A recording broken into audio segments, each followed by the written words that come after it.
ស្ពានកំពង់កដីស្ពានកំពង់កដីផ្ដិតរូបភាពទុកអនុស្សាវរីយ៍កំពង់កដីកូនចៅផ្ដិតរូបភាពទុកអនុស្សាវរីយ៍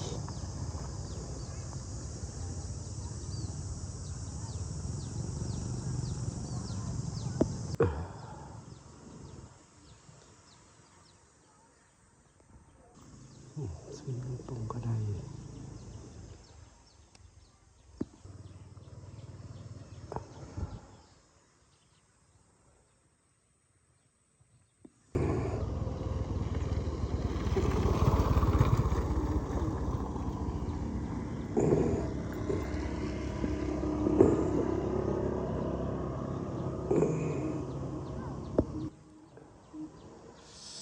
ស្ពានកំពង់កដីខេត្តកំពង់ខេត្តសៀមរាបឌីហើយស្ពានកំពង់កដីដាច់កាត់